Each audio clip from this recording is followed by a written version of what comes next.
to episode 109 of BigRedBarel Geek Speak, your place for all your nerdy needs on BigRedBarel.com. I am your host, the badass of Bulllands, Lauren, and with me as always is the Baroness of Butts, Amorous Auntie Alex. The designated butts. And the jaunty, jubilant juggernaut of Joe. Blade Runner butts. Yeah, you're going to hate me for what I say about Blade Runner. I just, I'll just sit here and seethe quietly. Like, you're going to hate me. But anyway. Hey, it's fine to have an array of opinions. I fall somewhere in the middle. This is true. Joe falls somewhere at the top of the scale. I'm guessing you fall somewhere at the bottom of the scale. It's good. It's not so much the bottom of the scale. Oh, when we get to it, you will understand. Okay. Joe will hate me. Okay, cool. I look forward to that. Kicking off as we usually do with our time waste of the week, which is Inktober. Yeah. So Inktober is a thing that happens every October in art communities. It's like a drawing challenge. It was started by this artist, Jake Parker, and he started it, I think, in 2009 or something like that. It was 2009. And he started it as a challenge to improve his skills in inking, right? Traditional ink. So the thing with Inktober is what everyone does is they have a list of kind of recommended topics for each day during October, and they have to do like a quick drawing in ink. And it's just a way for artists to kind of keep sharp and sort of try new skills and things. And the biggest rule is like not digital. It has to be traditional ink. And so it's an interesting month. Like I follow quite a few artists on Instagram and Twitter and stuff, and you see some really cool things that people come up with, within the confines of the prompts, the official Inktober prompts. And it's just a cool thing to kind of look at. Jake Parker has a YouTube channel where he talks about his own experiences in being a professional artist, and he gives out hints and tips and sort of helps people develop their skills. So it's really cool. And if you're interested in art, or like I think our dear Bleezy's doing it a bit this year. Yep. I've done it before. I've never made it through the whole month because things just go a bit mental, and I struggled to stick with it. But it is quite a nice thing, like, for the art community, and it helps sort of people kind of look at artists in a different way sometimes. So yeah, Inktober, it's a cool thing. Have a look. Mine would literally be like stickmen constantly. Yeah. I can't draw. Well, what I did, like, I think might have been last year, I can't remember, or maybe the year before. My Inktober was going to be all like horror characters, like my favourite horror movies, things. Yeah, I think that was last year, because I remember you drawing them, yeah. Yeah, and that was quite fun. Like, I did like a super cute little pinhead from Hellraiser and stuff like that. And it was really fun to do, but I couldn't keep it up. I got distracted with work and a ton of other stuff, and so I've never actually made it through a whole month. But it's a really nice thing to do if you like art and you just fancy having a doodle each day. It's good for the mind. I mean, there's a difference of level. Some people actually do the doodles, and some people do like works of art, and you're like, come on, this is supposed to be like an easy 10-minute sketching challenge. Stop making us feel bad. I know, like some of these pro artists on their Twitter, they're like, oh, here's someone I knocked up in like a 5-minute sketch, and I'm like, fuck off, are you kidding? That's amazing. Yeah, so check that out. The links will be in the show notes. And let's get into news. The first one I am super excited about because I am not. The movie version of what this guy did was shocking, but I love the book. So, Beetlejuice sequel. Oh, no, I didn't read this properly, so please disregard everything I said. And I can't say his name. Mike Vukadinovich? Vukadinovich. I have no idea. I just write it. I don't read it out loud. Is it not of your mother country? No, it looks more like it's Serbian or something. Oh, okay. So Mike Vukadinovich is rewriting the script. So Seth Grahame-Smith that's the name I saw and I got really excited about because he wrote Pride, Prejudice and Zombies, one of my favourite books. Movie, shocking. Book, amazing. And he had been writing a version but still intends to produce the film, which is pretty good, with partner David Katzenberg. But Warner Brothers is after some fresh eyes in the screenplay, so they got Vukadinovich, who recently co-wrote Rememory. Have you seen that? Nope. No. Never actually seen his name before in my life. No. And has worked on the new Runaways series from Marvel, which is going to be on Hulu, which looks quite interesting.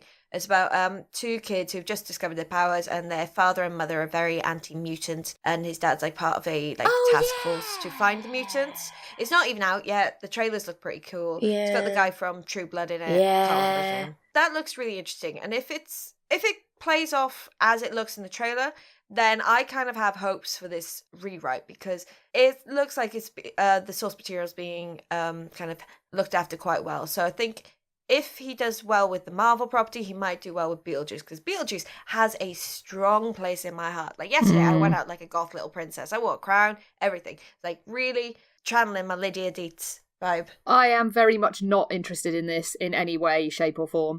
I think the original Beetlejuice is fantastic, but it's very much of its time, and I think that a sequel to it now, God, they've got some big hurdles to get over if they're going to make this decent. Is Keaton going to be in it? Because, yeah, like, is it going to be Michael Keaton? And if it's not, who the hell are they going to cast for that? Who's going to even be able to get anywhere close to how good Michael Keaton was? I don't think they have any confirmation on whether Michael Keaton is involved or either where Tim Burton is involved, and Tim Burton is very busy with Dumbo at the moment, which is going to be very interesting, I think. I'd be very surprised if Tim Burton's involved in this. No. He might pop on as like an executive producer capacity at some point, but I don't think he'll have any real creative input. I just don't think that's a project that will interest him to return. I feel like he said everything he wanted to say in the first Beetlejuice, and that's why it's weird and quirky and very Tim Burton-y, and why it absolutely works for me and why I love it on many levels. But I don't think he's gonna turn. Like, even for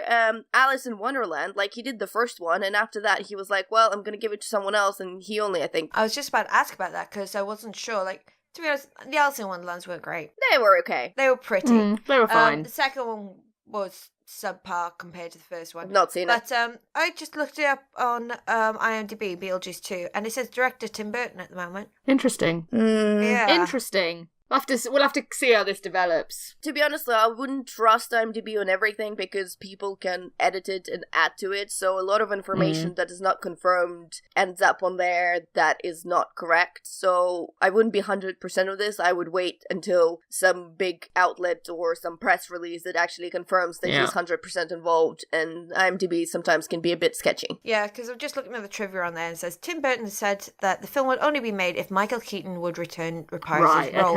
Okay. Keaton said in March of 2014 that this is the only sequel he'd be interested in doing. But that was 2014. That's over 3 years ago now. The other trivia, Chloe Grace Moretz was rumoured to play Lydia's daughter, and Ava Green was rumoured for a role in the sequel, which makes sense if Tim Burton is involved, because she's like one of his faves at the minute. Yeah. Helena Bonham Carter out the door, Eva Green in. As much as I'm sad for my dear old Helena, well, she's not old. Shut up, Alex. Dear, beautiful, pretty, amazing, fantastic Helena. Eva Green is pretty hot. Eva Green's amazing. I love Eva Green. Yeah. It's like, I don't like, what was that one? The Unusual Children one? Oh yeah, I have that here, and I keep meaning to watch it. Yeah, Miss Peregrine's Home for Unusual Children or something. It's not a great movie, but she looks so hot in it. Oh, she's consistently hot. Like even in Penny Dreadful, when she's like strung out, covered in blood, and all like having this psychotic breakdown, she still looked amazing.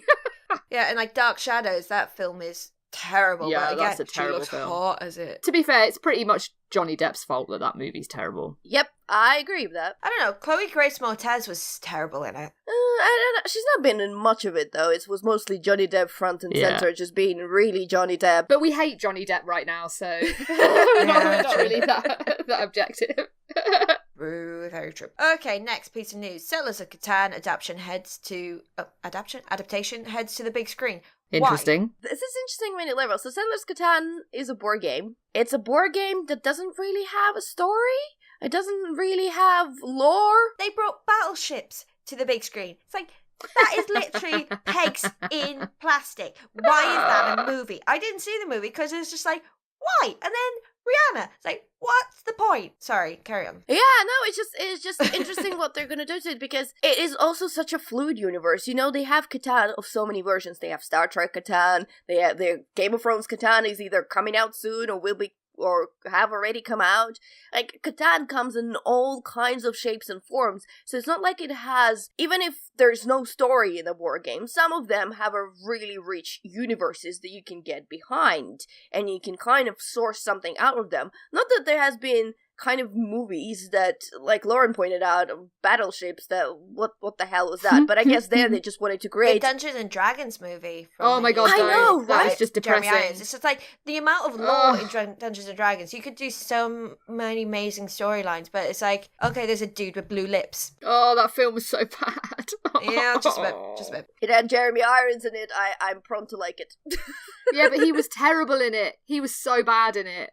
Oh my god, it's just an embarrassment. I'm not incapable not liking Jeremy Irons. I'm sorry. Oh, honey, I was researching this week, and it's like some things I found out. It's like, oh, I think you're an absolutely amazing actor, but I don't agree with some things you say. Yeah, Jeremy Irons can be a bit of a dick sometimes. Fair enough. Bit of a dick, bloody hell. To put it lightly. To be fair, I kind of avoided anything about him except for the screen, so I don't actually know what the real person is like. Well, this is the thing, like, Tarantino, I adore Tarantino. He's made some of my favourite films of all time, but I don't want to know anything about him right now because he's a bit of a dick. He's not a good person. Oh, God. Yeah, him and Weinstein go way back, let's just say. Oh, yeah. Yeah, so just take the actor for his work, not for... Yeah, that's what I'm trying to do. It's like, it's the Roman Polanski effect. Like, ignore the person, just focus on the film. But then, come on, we can't ignore the Johnny Depp thing. We've just said that we don't like him. So it's just interesting. This conversation is actually quite interesting because sometimes you're like, oh, I like the person so much, I'm just gonna try my best to ignore his personal life, which I'm not sure is entirely healthy way to do it. I think you should look at the person's overall, but sometimes you're just so tempted to do that because you're like, but they do such great work. But it's like Jeremy Irons, at least, it's just stupid shit he's been saying. Like, some of his opinions are great. He hasn't actually done anything that I know of to the extent of like Harvey Weinstein and Johnny Depp. That's people's opinions. That's one thing. But then the actions like Johnny Depp and Harvey Weinstein is just like, nah, you guys are dicks. You're utterly dicks. Because Joe really wouldn't like Irons for his stance on bloody fox hunting. Oh no, that's the thing. Irons is, he's a proper toff. He has some opinions that would definitely not sort of correlate with mine very well. Yeah, but we try not to think about all these things sometimes because we like to live happy lives. Anyway, back to Settlers Catan for a minute. Yeah, this is a weird thing to come. There's not been successful. Okay, can we consider Jumanji? Jumanji is not really a board game, right? Like, we can't even consider that to be a successful thing. That was a film to begin with. Yeah. And apparently it's meant to be working out really well. Like, there's meant to be like a really sweet like homage to Robin Williams in it. I hope so. They're meant to deal with it very nicely. So I'm looking forward to that. And the whole concept of it looks really, really fun. Like, I was super anti it at first because I love the original so much, and obviously Robin Williams, like, it's still too soon for me to like talk about anything that replaces Robin Williams. I'm like, too soon. It's too soon. It does look good, and it's got The Rock in it, so... Yeah. But, yeah, my point is, never been a great adaptation of the board game, and they chose the one that is specifically very vague, so... I don't know how that's going to work out. What about Clue? After Clue, I was about to say Clue. My favourite one is Clue. And it even has multiple endings. It's amazing. I've never seen it. Oh my god, we need to have a movie. Yeah, Tim Curry's in it. It's amazing. Okay. It's amazing in a, it's so terrible, but it's amazing sort of way. It's so campy. It's a bit weird. It's fantastic. Yeah. Okay, so this one, the bullet point actually says, news that only Alex cares about, but hey, I'm writing the agenda. And a smiley face. I don't know why you have a smiley face on it, because I think this is sad news for you. Mike Laidlaw leaves BioWare. Yeah, I'm so sad, you guys. Aww. He announced it yesterday or the day before yesterday, and it just really crushed my night, because I love Mike Laidlaw. So, Mike Laidlaw, he's a creative director. He not is anymore. He was creative director for Dragon Age, and he was one of the many people behind the Dragon Age Inquisition, and everybody knows how close to my heart that game is. Yeah, so he's left, and I don't know, he's not really announced what he's doing. He's not really, I'm assuming he's, like a lot of devs, just coming to start either his own like little indie studio or something like that. He's not really said. But yeah, I mean, one of the great things and why I'm really sad about Mike Laidlaw leaving, because he was really good at talking to fans and communicating and being really open and like answering their questions and being super, super approachable on Twitter and online. And he also's got his stream. He does his stream a couple of days a week, and he doesn't necessarily do and talk BioWare in those streams. He just streams the games that he likes to play. But one of the reasons I've played Firewatch is because I've seen him play Firewatch, and I've seen him, as he's playing, pointing out some of the design tricks and little design tidbits to explain how the game works so well. And that's half of the reason why I got really interested into playing Firewatch. I'm sure he's going to continue his streams in one capacity or another, because he was doing that independently from BioWare anyway. But I'm just really sad that we're gonna lose another kind of really outspoken and really approachable person from that franchise. Yeah, I guess it's actually, maybe this is a good thing. Maybe he needs a new challenge and he's gonna go off and maybe go somewhere and make something new and awesome, you know? It's kind of, people leave jobs for a lot of reasons and stuff, and maybe this is a good thing in a way. Maybe he'd done all he could do at BioWare and was like, I'm ready to do something new and exciting. No, absolutely, I'm sure, and I'm super happy for whatever decision he's made and where he's going, and I'm still gonna follow him through. But yeah, I totally get you. It's like if Neil Druckmann left Naughty Dog, I'd be like, what? I know. And I'm really sad, because I feel like Dragon Age Inquisition, not Dragon Age Inquisition, but Dragon Age 4, even though it's not been officially announced, but they're clearly working on it, hey-ho, and it's somewhere in the middle of its development at the moment. Yeah. So he's kind of left it to the middle, which I don't know what it means, and I'm super interested who's gonna step up as creative director. Yeah. Yeah, I mean, I guess if you're not BioWare obsessed like I am, it's this news is probably like to you like, so what? Another dev left another studio. It's interesting industry news. There seems to be a few people moving around and jumping ship from developers at the moment. It seems like there's something in the water. Lots of people, like obviously Andrew House has just stepped down from PlayStation. You know, maybe it's just something's in the air and people are ready for a new change kind of thing. So yeah, it's interesting. What I noticed, because and it's, again, that's my only from kind of a BioWare side more than anything else, because it's the only studio I really closely follow. But a lot of the devs that left there just started their own little thing, which I'm super excited about, because if these storytellers, and Mass Effect Andromeda aside, the stories they tell are awesome. And even Mass Effect Andromeda story in some places is pretty awesome as well. But if these storytellers go out there and make smaller, like, story games, I'm super excited to play them, because I think they're going to be fantastic. Yeah, it could be awesome. It could actually, be really good. Well, touch wood, it is. Yes. Our last item on the news agenda is Blade Runner 2049 flops at box office. In news that surprises exactly no one. Yeah, I was actually reading the other day, like, why it's good that it flopped. What? How is that good that it's flopped? The thing is that this is how it's always written. It's a flop because it's not hit its immediate projections, but it will actually make money long term, and it will easily make its budget back and then some.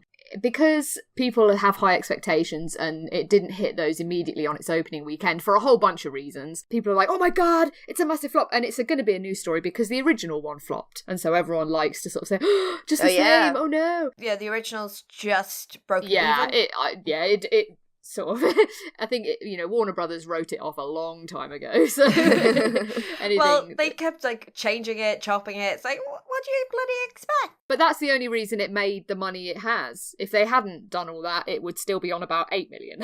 So yeah, that's true. But the thing with the new one is, what's quite interesting is that, yes, it's kind of flopped in America in terms of its opening numbers, but the rest of the world, it's actually doing quite well. It's done well here in the UK, and it's doing well in other European territories, because there's a whole host of reasons. Like, the type of film it is going to appeal more to European audiences. Obviously, it's a long film, so they can't fit in as many screenings during the day, and that obviously cuts down profits a lot. But I actually find that quite encouraging, is that even though Warner Brothers must have known that, I think it was Warner Brothers? No, it's not Warner Brothers. I can't remember who the main studio is. But anyway, even though they knew they were probably going to take a bit of a loss on it at first, they were still happy for Denis Villeneuve to be able to release his full vision of the nearly 3 hours of awesomeness that it is. It's quite encouraging, actually, that the studio was prepared to take a bit of a bath on it at first to let it be what it is, So it's fine. It'll make its money back. It will do okay long term. But yeah, it's just, I think this is pretty much unsurprising. Yeah, I've been thinking a lot about the comments of how the movie is really slow. I was reading our comment section for the previous episode where we did talk about Blade Runner, and how Bleezy is talking, I thought the movie was too slow because my attention span is so small. And actually, I don't think that's Bleezy. Like, it's not a problem with Bleezy. I think it's the problem of the current generation of movies and how they teach us how to watch stuff. Because everything right now is so fast-paced and everything just goes so really fast that whenever we have something that takes its time to unfold and explore and show us the scene and is a bit quote-unquote slow, our brain just doesn't comprehend. Like, we immediately go to the phone. I mean, I do that from now and again. If I'm watching a movie on TV, there is a phone in my head and I'm kind of occasionally watching at the screen, occasionally I'm doing something stupid on my phone. And I think if we go back to when the movies were slow, like, I'm trying to remember, like, even think of Godfather, right? I think these movies were pretty damn slow. You release The Godfather now, modern young movie audience, because obviously not all cinema audiences are the same, but like the younger audiences who are the ones that go to the cinema the most, they wouldn't get Godfather at all. It would tank. Yeah. You know, and that's just the nature of cinema audiences at the moment. It's a shame, but I'm still glad that films like this are still being made in spite of that. Because there's room for everything. There's room for your big, silly Marvel and DC blockbusters, and there's room for films like this. So, it's fine. I'm sure that the studios are kind of okay. I can't imagine that there's people going, oh my god, this is the worst thing ever, that it's not made exactly as much money as we wanted. Because it'll be okay in the long run. I fell asleep in the movie. I missed a lot of the last quarter. You're a disgrace. I'm sorry, it was so warm. Oh, dude, I had a shocker. I was going to see it last Thursday. I booked tickets, was going to Picture House Central, like my favourite cinema in London. Got there, I was like, here for the 20 past 8 showing with my mate. We just got some beers. What showing? You got the right day? It's like, we got a 8:45. It's like, okay, looked at it. I booked for Greenwich. Ooh. I booked tickets for bloody Greenwich. So then we booked it to the Stratford Picture House and ended up watching it there. And I was just like, I was just pissing myself laughing at myself. And it was so warm that I fell asleep. Oh dear. So, yeah, I might have to go see it again. I was exhausted when I went to see it because I've been trying to get used to my new work commute. And I could feel myself, like, in the middle of the film, when it's kind of like the story is being laid in, I could feel my eyes going, I was like, no. And I kind of like sat up really straight and just kind of like pricked my eyes open, like, I'm not falling asleep. And I sort of refused. It was really funny. I was kind of fun. Like, I really enjoyed, again, the slow pace. It's really bizarre because I seem to be in the minority of people who one of the best things I like about the both Blade Runners, that it is slow and it takes its time, and I get to see it's stuff.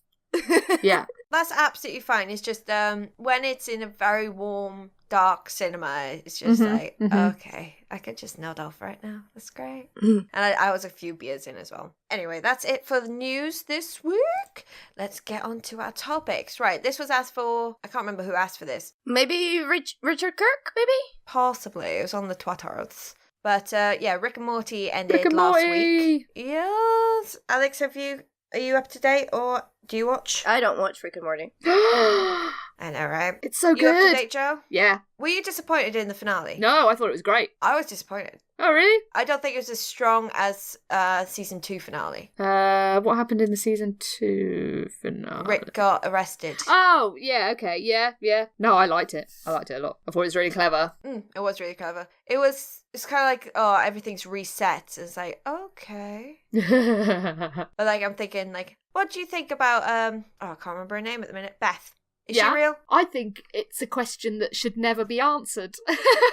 I kind of want her to be the clone, and then the real Beth is the mother of Evil Morty. Oh, okay. Yeah, that would be quite cool. I mean, I guess, with all the different dimensions and realities and stuff, it could be any number of possibilities, but I like that that storyline even exists, and that they were kind of talking about these potential things, and she's like, Dad, am I the clone? And he's like, no, you're not the clone. That's what you'd say if I was the clone. You're my daughter, you're too smart, that's what you're thinking out. No, I thought it was I really liked it, but I thought this season had a lot of standout moments. The finale was amazing, but for me, it was Pickle Rick all the way. Pickle Rick!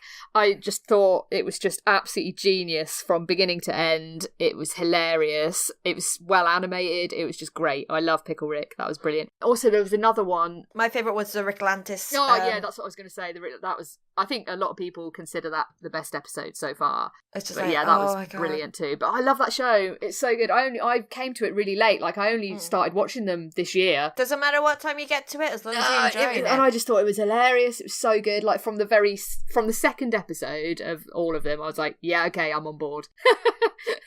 And, like, I watched it about 3 odd years ago. My mate Neil and Sarah, they went around their house and they put it on, and I was just like, what the hell is this? Kind of like it. Forgot about it for a while, and then came back. It's just like, okay, this is my jam. I love this. Yeah. This is fantastic. It's so good.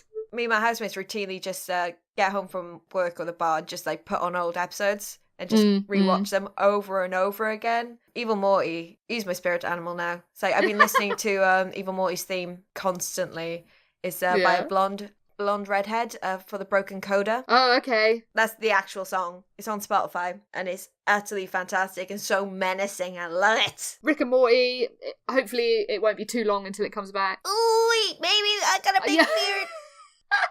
I love that ending with Mr. Poopy Pants. It was so good. Mr. Poopy Butthole. That's it, Poopy Butthole. Mr. Good Poopy Lord. Butthole.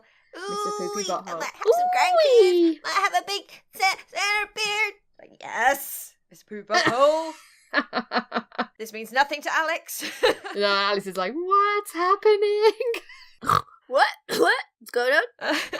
Yeah, Rick and Morty, good. Sad it's over, but it's been a good season and looking forward to the next. And maybe they'll actually bring Szechuan sauce to the UK, maybe? Oh, honestly, people just embarrassing. Like, that was just shocking. What is wrong with people? Admittedly, they had like 20 packets per store that had it, so they had sod all. It's the behaviour of the people, like, you know, there's people starving in the world and there's immense inequality and terrible things happening, and then there's some guy kicking off at some poor, lowly, underpaid McDonald's worker because they've ran out of Szechuan sauce. I'm like, guys, you're the worst. It's you are the disgrace on our culture. And I'm kind of thinking, do you know what Rick would say to you right now?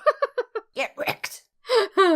So yeah, people are monsters. Yeah, and if you're really that bothered, go to Binging with Babish. I've mentioned it before. He makes 3 different types, and it is essentially barbecue sauce mixed with sweet and sour. Nice. So there. All right, Alex, what have you been watching? I love it how just from the name of the show, you know it was me, that it wasn't Joe. It definitely was me. You always go on about this show. You keep telling me to watch it, and it's just like, yeah, maybe I've got shit to watch. Oh, speaking of being told to watch things, I'm watching The Good Place finally. Yes! And it's that's on my list. It's very, very good. I like it. Oh, does it live up to its title? Oh, yes. It's a very good place. It's a nice thing to watch when I have dinner, basically. That's kind of when I watch it. It's just, yeah, I like it. It's nice. I do like Kristen Bell and Ted Danson. Once you finish season 1, please message me your reactions. Okay, I will. I think I'm about halfway through. Okay, well, you're gonna get there pretty quick because the episodes are not big. Yeah, they're short. Yeah, that's what's quite nice about it, is they're nice short little episodes, perfect length of time for while I just have some tea. Yeah, they're good. How long are the episodes? Like just under half an hour. 20 minutes. Oh, that's all right. Yeah. Okay. Oh, so American half hour. Yeah. Okay, Al, go on. The Good Place to one side. Here comes Jane the Virgin season 3! That nobody cares about me, but yeah. Ooh! Sorry, darling. I'm a poet and I didn't even know it. Anyway, yeah, so Jane the Virgin season 3 came out on Netflix. I think season 4 is actually airing right now, so that is not on Netflix anyway. Look, guys, I've talked about Jane the Virgin so many times. It's a telenovela that makes fun of telenovelas, and it's hilarious, cheesy ass, all freaking hell, has crazy plots that completely are self-aware about how crazy they are, and it's just a little great, really uplifting, cheerful show. I've been actually thinking, because I feel like it's not really well known in the UK, because I can see people tweeting and engaging with the show that are not in UK, and I don't know if people in UK had the culture of watching telenovelas, because they definitely had that in Russia. Like, you know, all the grandmas in the morning that be Argentinian and Mexican telenovelas on the TV screen, and then my grandma would sit outside and like make breakfast, and I would sit with her as a young child, and I'm like, what is that man doing to that lady, Grandma? And she's like, I'll tell you in 10 years' time or something. Yeah, it's not really... Telenovelas aren't really a British thing. Yeah, that's probably the closest approximation to it. Like soaps, like, Hollyoaks, that kind of rubbish. It's not really a thing. We specifically watch telenovelas. That's why I'm probably going to say the name, and you're not going to know who that is, but Natalia Oreiro, she was massive in Russia, and she is a telenovela star. Think Argentinian, I can't remember now, all this has been so long ago, but yeah, she was completely massive, and because that whole movement was massive, and I think that's why this show appeals to me so much, because I grew up with this, and when I got enough brain cells to see that those telenovelas were kind of crap and crass and really stupid and extremely exaggerated, I obviously moved away to pastures new. But this show is so clearly self-referential and so good-natured that I watch it while I work. So it's in the background, and it's such a good thing that you don't have to pay attention to 100% of the time. But when it's in the background, and it's really nice. Actually, speaking of The Good Place, if Jane the Virgin was 20 minutes instead of 40 minutes, I think it would have been better for the show, because I think it'd be more like, I'll just put an episode while I'm eating, or while I'm cooking, or while I'm doing something. Whereas 40 minutes, you kind of have to be a little bit more involved, which is its downside. But works for me. I love it. Good. Still love it. I'm glad you're enjoying it. 3 seasons in. Can't wait for season 4 to come to Netflix. Speaking of coming to Netflix, Riverdale started up again this week. Oh, yeah, how's that? Crickets. Yeah. If there's ever a show that is not for me, this is it. I've had a saga with this bloody TV show. Like, when I first started watching, I was like, oh, this looks ridiculous. Like, oh, I'm watching it just for the sake of it. Now I'm really, really into it, and I need to keep watching it. It's my kind of telenovela, I suppose. Like, my trashy, like, what the hell are they doing? And it's just getting more and more ridiculous. Like, there's fires, there's shootings. It's like dumb high school students, right? Yeah, and they're all based off the Archie characters. Oh, yeah, that's right, yeah. There's tyrannical families and interfamily war, and, like, they all might be related. Oh my god. Southside Snakes, like, motorcycle gang that go around doing the bidding of the rich people. It's like, what the hell is going on? This is Archie. I was watching it, like, I kind of love it, but I kind of hate it. It's ridiculous. And then I went back and watched Josie and the Pussycats movie. Oh my god, that film. Yeah, I know that It passes the Bechdel test. Yeah, to be fair, it's actually kind of alright, that film. It kind of knows what it is, and as a pastiche, it's actually kind of okay. It's very satirical, and, like, I was reading up on it the other day, because I was talking to my mate. I was like, yeah, I'm watching this movie. Came out when I was 13. I kind of love it. I don't care who knows it. That's the thing. Like, if you have to look at Josie and the Pussycats through the lens of which it's intended, and not necessarily what you think. Like, it's not meant to be an actual serious movie. It's definitely a satire, like kind of Spinal Tap. But obviously it's not in the same league as Spinal Tap. But that kind of... Well, it's got Parker Posey in it. If you approach it with, this is meant to be like Spinal Tap in your mind, then it's actually a great little film. I was reading up on it, and every bit of, like, advertisement in there, like Pepsi, McDonald's, they didn't pay for any of it. No. They just put it in, because it made sense for the movie to have so much, like, blatant advertisement. Like, just do it. Like, why not? But yeah, get back to Riverdale. It's all this dark, nitty-gritty kind of angsty teen drama with... Is it like the OC, but for modern audiences? Kind of. See, at least in the OC, you had, like, it was set in California, and it was nice to look at. Like, you could look at the sea, and it was quite funny. It's still quite nice to look at. The setting of the world is a bit weird, because it's all kind of, like, 1940s, 50s kind of aesthetic, mixed with modern sensibilities, because they all have, like, iPhones and everything, and that's weird. No racism. It is very strange, but it is quite a fun, stupid TV show. You do just constantly go like, what the hell's going on? What the hell are they doing? But I kind of like that. It's quite fun. Yeah. So it started back this week. I'm going to keep watching it. Why? Yeah, that's whatever floats your boat, man. There's already been murders in the first episode. It's fantastic. Yeah. It's like, why? High school murder. Not even high school. It's like, bloody hell. Oh, just general murder. Murder linked with Archie, and it's just like, what's going on now? It's It's like, why is this happening? This makes no sense, but okay, let's go with it. Let's see how this goes. To be honest, I'm half tempted to watch this because I've run out of all the shows I bet to you'd watch. like it. I bet you. I think you'd like it. I've tried and I hated it. I watched like the first 10 minutes and then I was like switched it off. But I've seriously run out of like waster TV shows that I can watch while working. And considering how much bloody work I have to do for this bloody university, I might as well watch it. I don't know if you watched this because obviously like coming from Russia, but did you ever see Party of Five? No, because that's all on Netflix. And if you want a little time capsule of what family life in America might have been like in the 90s. Is that the one with Claire Danes? No, it was, what's her face? Oh, that's Neve My Campbell. Life, isn't it? It was Neve Campbell and the guy from Lost thingy. What's his name? I can't remember. Matthew Fox? Yeah, that's it, Matthew Fox. You should watch that, Alex. I think you might like it. Okay. But Riverdale, it will take like about 2 episodes to get into it, because that's what happened to me. Right, I'm thinking this one's Alex. Yeah. I might be wrong. No, that's me. Designated Survivor season 2. I watch it too. I didn't manage to get through the first episode. Well, I finished the first episode and then I kind of gave up. Yeah, it's a Designated Survivor, so season 2 is... Yay! Guys, it's all Netflix for us today, except for the very bit at the end, but it's all Netflix. But yeah, the season 2 is coming out currently at the moment. I have been watching it again in the background, but it's getting progressively worse. It's so dumb, I love it. It's not even dumb enough at this point. It's all becoming serious, and like the charm of the president who doesn't know what the hell he is doing is kind of becoming lost because he's becoming a bit better at being a president. How is he still the president? Like, I'm not being funny, but surely by now they'd have held an election, right? Because he's not an elected president. So, well, I mean, I don't know about American politics, but surely by now, because it's like quite a long time since it all happened, so I don't know. Just a quick recap, if you haven't heard us talk about Designated Survivor before, it's a Keith Sutherland-led show. He's a designated survivor. That means he was a politician tucked away while everyone was sitting in the Capitol. All the important politicians, quote-unquote, were sitting in the Capitol debating an issue.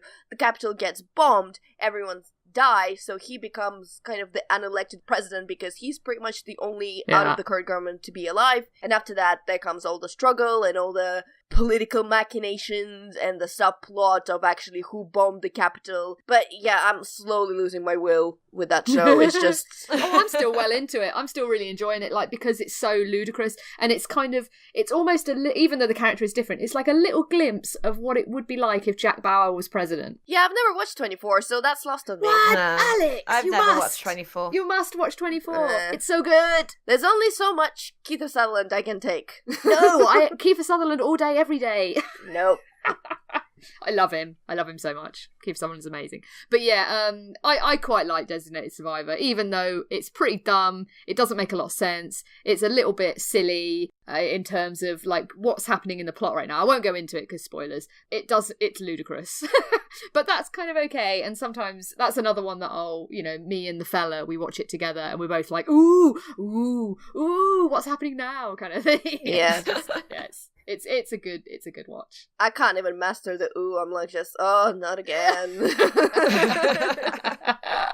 And another one, because it's me, so I'm quickly going to jump after it. It's Timeless. Lauren, I'm not sure. Have you watched that one? For some reason, I have a memory of you watching this before. No. I saw trailers of it, and I thought, maybe. Guys are kind of cute, but it's like, nah. Nothing. Yeah, okay, so the idea of Timeless is that there's a terrorist group that goes back in time via this time-traveling machine, and they're trying to change the events, major past events, and nobody really knows to what end. What was the one with James Franco? Yeah, that had a funny title. It was like a year. It was a date, wasn't it? Yeah, I can't remember. Sorry, Karen. Yeah, so there's another team, and they are traveling back in time in the other machine to still prevent the terrorists from doing it. I watched the first episode and I got kind of bored. It's one of those things where that made me really appreciate stuff like American Gods that really take their time to explore some topics and set up the world, because in that show it's like the main character, she really likes history. We're gonna show her doing like one lecture and that's it, and then suddenly she gets grabbed and they're like, oh, we've created this time machine. She's like, what? And he's like, oh, there's all this terrorist, and she's like, what? And it's like, oh, there's this guy who used to be in the army, and she's like, who? And then it's like, you're gonna travel together with this black guy, and they're like, uh-huh. And they're like, because, during the timelines, that black guy is not gonna have a hard time at all. It makes absolute sense to put him on the mission. He's not gonna be, like, ostracized and make them hide or, go for all this racial abuse while they go on all this time traveling missions. No, he'll be fine. Who cares? And now you're gonna go travel in time to go to run after those terrorists. So, like, it's just, like, bam, bam, bam, so freaking fast. You're like, what the hell is going on? And how can you even, like, attempt for characters to come together with their situation in their head? It's just not really okay. And then after the first episode, and look, guys, I'm just gonna say it because that show, it's a spoiler, but the show's not that great for you to care about this. But basically, after the first time they travel in time, they kind of prevent the terrorists from doing stuff, but they also change the time a little bit. And as a result of that, I forget the name of the main girl, maybe Lucy's her name or something like this. Anyway. Generic girl number 1. Her sister disappears. For the first 10 minutes of the episode, she freaks out, but then the guys from the government who are running this whole timeless organization are like, you have to go back in time and now save Roosevelt or Franklin, I can't remember, one of the presidents. And she's like, yeah, okay, who cares about my sister that disappeared and does not exist now? Yeah, mission is more important. I'm like, what? That sounds stupid. Yeah, so yeah, I give up. I knew I'd heard about this. I just Googled it. I knew I'd heard of this show because this show actually got cancelled after its first season, but then 3 days later got renewed because all the fans kicked off and NBC were like, okay, and they brought it back. Really? Oh my god. So that's quite interesting. Oh, that didn't seem to work for bloody Firefly, did it? Sorry. No. It's got good like reviews and stuff, like it's on like 84% and things like that, so it seems that a lot of people really like it. But yeah, I kind of saw it and kind of thought, yeah, that looks a little bit ropey, and so I haven't watched it. Okay, this is gonna sound really bad, but I'm gonna say it anyway. If you don't really know history, you might enjoy the show because it actually tells it to you in an approachable and really kind of a way that you can really easily understand it and absorb it. So in that way, I think that show will be very interesting to you. However, if you do know a little bit about history and also a little bit about storytelling and about the pace, this show is painful to watch. Yeah.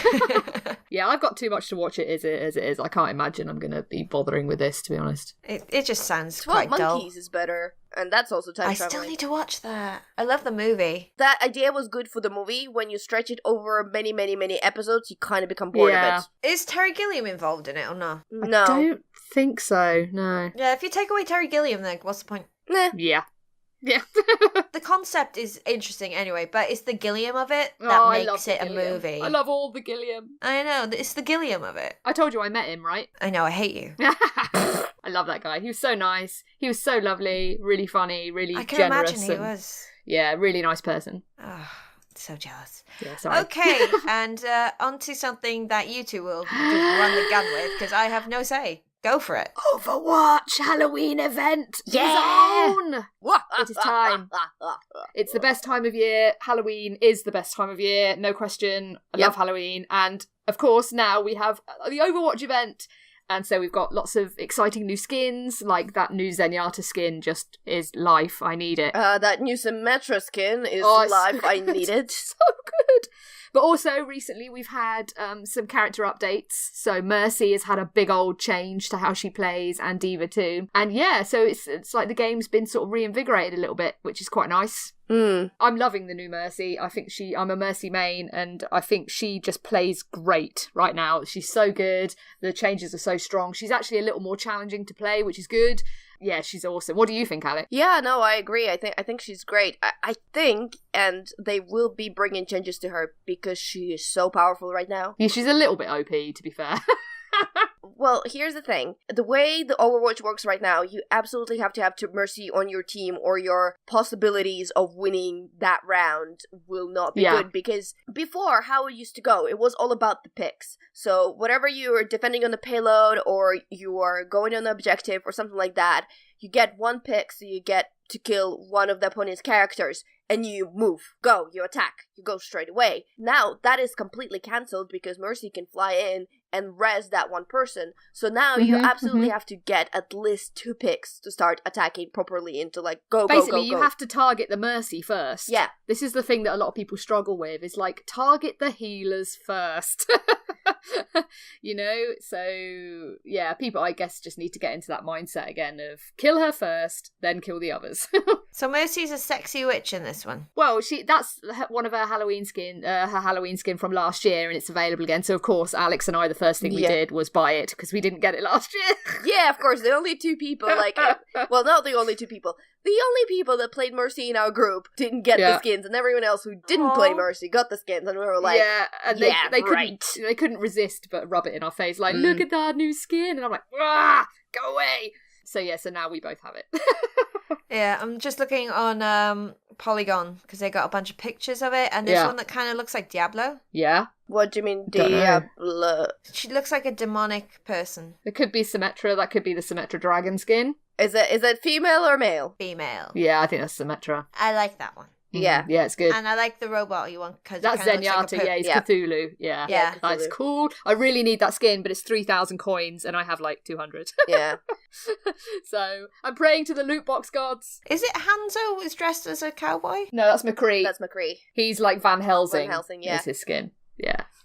They really did a really good job with the Halloween event this year, and with the content that they bring in terms of skins. Like, the ideas, they keep coming up with some really excellent ideas for the characters and how to reinvent them, like Zenyatta Cthulhu, that's just incredible, like a really great idea. Yeah. And Dracula as... what's May dressed as? It kind of looks like she got Dracula teeth, but then she's in kind of a quite traditional Chinese she's got costume. like little vampire teeth. She's adorable. I'm not sure actually what her skin's meant to be. I haven't seen what the name of it is, but I'm assuming it's some reference to some Chinese mythology or something like that I'm not aware of. But no, they've just been so great, all of them.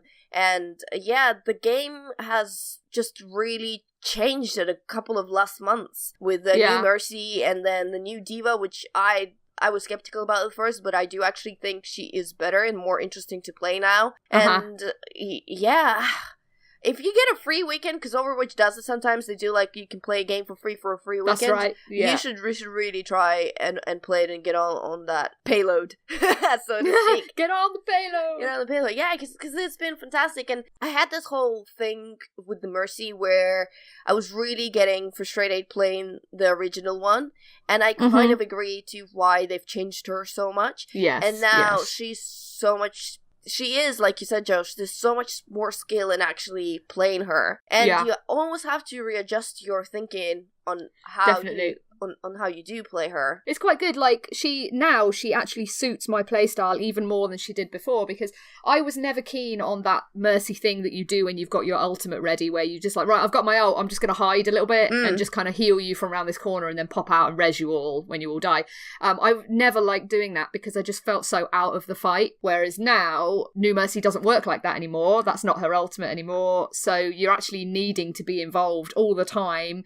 You need to be fast and flying around and doing all the things. Her ultimate is awesome. It just feels great to use it. Yeah, she's so much better now, and she really suits how I like to play, and I just love her. She's just cool. I love the character, and yeah, she's great. I mean, with the previous Mercy, if I got 7 resurrections per game, I was like, oh, I did fairly well as Mercy. That was a good play. I got 22 recently. Yeah, now my average is about 20 resurrections per game. So it just shows you that when you res one by one, and you know what? I hate so many of those griefers who didn't understand how the Mercy played. So whenever you res just one person, they would give you the hell on the comms. Yeah, and you're like, dude, that's how it's meant to be. Yeah. And I had one of those who basically blamed the whole game on me because I rezzed one person. Yeah. And I was like, wait till that's all she can do, buddy. Oh, yeah, no, I got that a few times. I think as well, it doesn't help when you're a woman playing Mercy. And it's just like, oh, here we go. Another woman playing Mercy, a no-skill character, blah, blah, blah. When, of course, it's actually, to play Mercy well takes quite a lot of skill. It's just like, dude, you ain't getting healing then. Yeah, if you that's the thing. When you've got like a little ass Genji who's just like, heal me, res me all the time, heal me. I'm like, go away, Genji. Just go away. You don't get my heals. Yeah. No, I mean, I get it that she's easier to learn how to play, but she's not easy to play well. And I can tell because whenever, and I almost never choose first. I let the other team and I feel wherever I can. But if someone chooses Mercy ahead of me and then I have to play the other character, and I can immediately tell that they're not a good Mercy player. They just sort of chose her because because playing her and staying alive is the key with her. Exactly. That's the magic thing with Mercy, is you need survivability is everything, because she's super squishy. So if you're the kind of Mercy who's just going to die all the time, then you're completely useless. No. You need to really keep the deaths down and like use the cover, use your team to shield you and to help you. Yeah, it's like you say, Mercy in terms of like the actual abilities is relatively easy to pick up, but she's difficult to master, like to get really good at. I mean, 8 out of 10 times, if I die, whenever I respawn, most of my team is dead. Because without me, I'm a support character for a reason. I support them so they can do the things they do. If they lose me as a support, they've got no one to heal them, they've got no one to bath them, they've got no one to do anything, and that's why they all die, which is why you really have to protect her and make sure she doesn't die first, because if you get her down, that's it. You can pretty much roll over the whole team. Protect your healers, honestly. I don't know how many times we have to say, protect your healers! But yes, Overwatch, it's an awesome event. If you've been on the fence about trying it, now is a great time, because it's been they've added new maps, new character abilities, new skins. And there's the Halloween Dr. Junkenstein PvE event and stuff. So yeah, get on it if you've not yet. It's awesome. Fantastic. Okay, so that is all our topics for this week. Thank you very much for listening. If you want to know more, go to BigRedBarel.com/Geek Speak and you can find all our episodes there. We've got a few shout-outs. Alex, do you want to do the forums? Okay, shout-outs on the forums to Stingo, Stealthy Joe, and it's your boy, Bleezy. Joe, do you want to do Sure. I will do our one lone shout-out this week to Will Driver, our dear friend Will Driver, friend of the show, at WillDriver93. Yes, thank you for making us your STEM women of the week. That's super cool. So thank you very much. We do love that. That is very much appreciative. So if you would like to get in contact, you can do so on BigRedBarel.com using the forums. You can go to Twitter at BigRedBarel and use the hashtag GeekSpeak. You can use our personal Twitters. I am at The Sweet Shrimp. I'm at DustyTulip _. I'm at Pixel Ritual. You can also go to YouTube. That's youtube.com/BigRedBarel TV, where all our podcasts are there in kind of visual form, and you can leave us a little comment on there. You can also go to Facebook, facebook.com/BigRedBarel. You can also go to Gamer Nights on there and meet some lovely people and play maybe a game we might have mentioned about 3 minutes ago called Overwatch. I don't know. They're pretty friendly on there.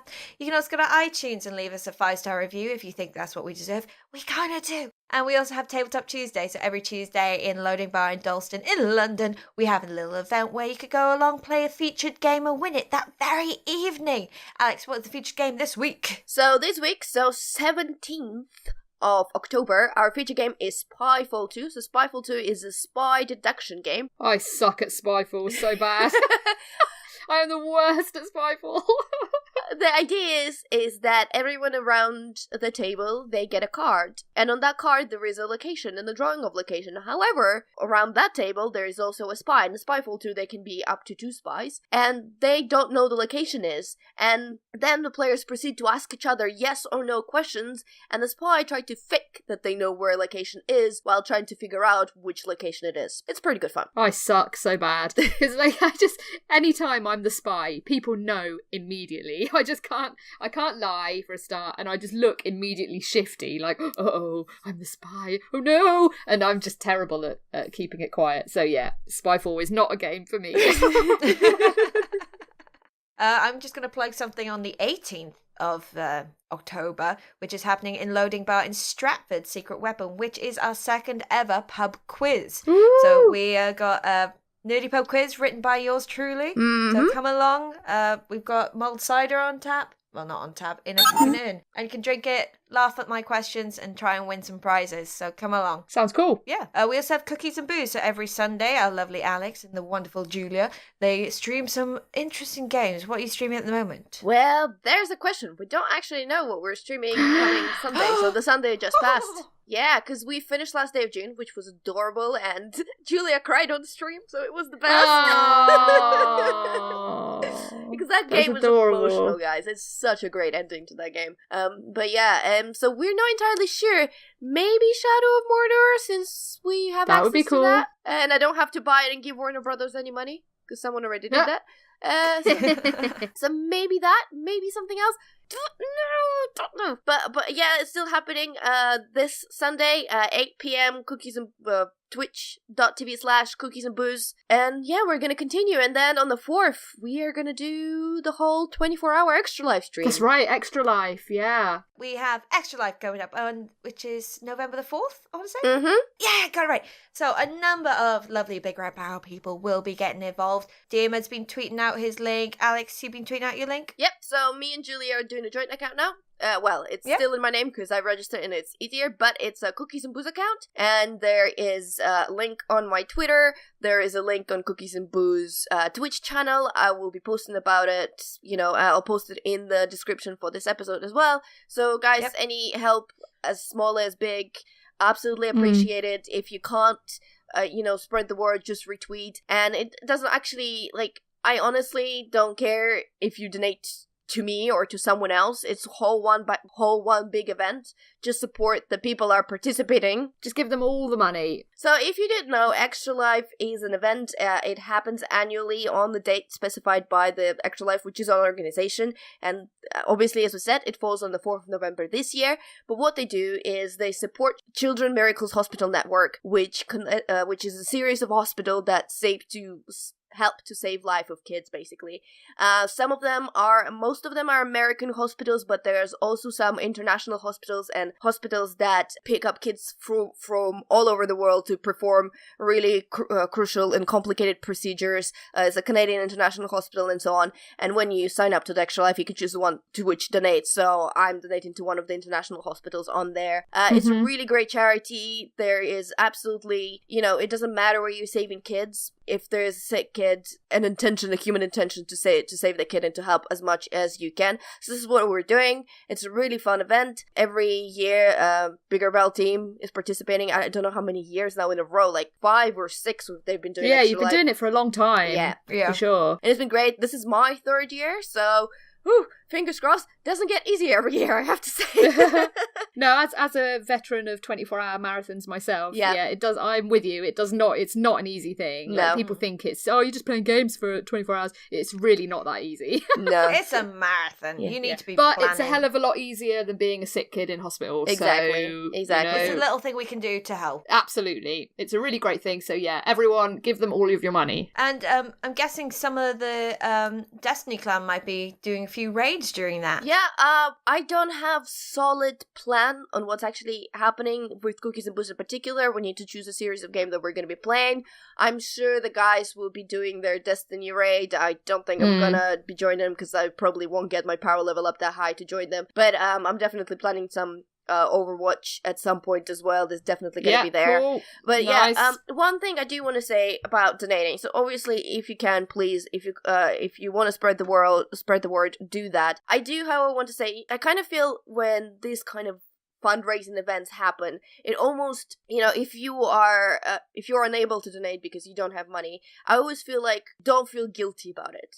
The most important thing is that you're aware that this charity exists and that you're aware of what they're doing. And if you're not entirely sure, to kind of familiarize yourself with all the different charities that they have, so you know what they do and you know when the time comes, and if you're willing to help, that you have the knowledge to. So if at this very moment, I don't know, you're a student, you don't have money, you're having difficulty financial times, don't feel like we're trying to guilt you into giving money. Just retweet the tweets and stuff like that and familiarize with them. Yeah, just that's the thing, help in some other way. Everyone's financial circumstances is different. If you can't afford to donate this time, that's perfectly fine. Just kind of help in other ways, spread the word. And one thing you can really do is join in on the stream, keep people awake, talk to them, help people out that way. If they're playing Overwatch or Destiny, get involved, play with them, get some game time with them, because it is a marathon and those little things help people out. It's like when I did it a couple of years ago, I was sitting in the living room on my own. I had very few people on my stream because I was on Xbox, everyone else was on PS4, and I had like just a couple of people talk to me, and like that made the world a difference. Admittedly, I was playing like one of the chilled games, most like chillest games possible. I was playing Child of Light,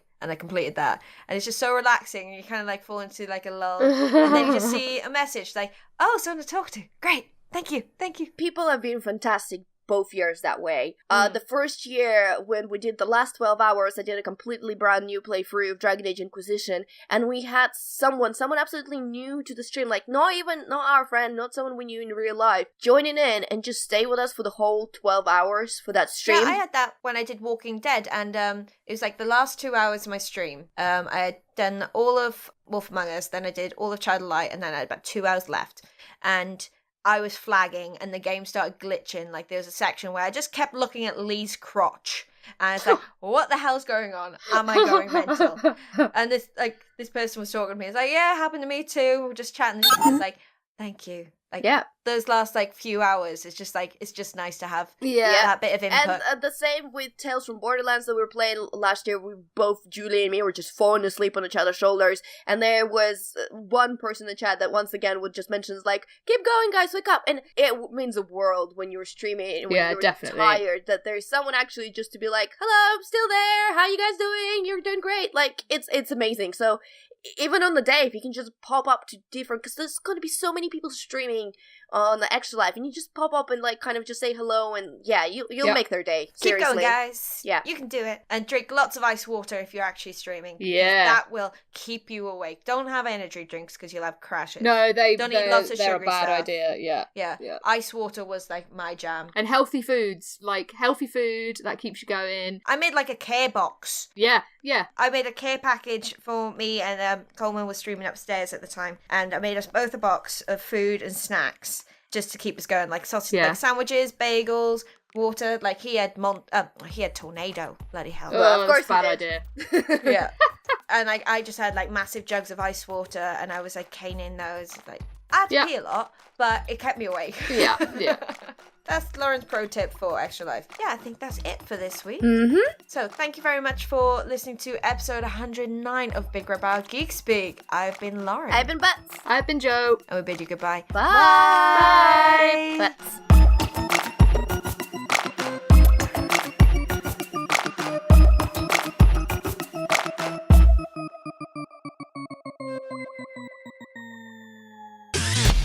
You and your ears are quite welcome for the podcasting goodness that you just heard. Why not roll on over to BigRedBarel.com for more podcasts, news, reviews, and videos from the biggest, reddest site on the internet, BigRedBarel.com.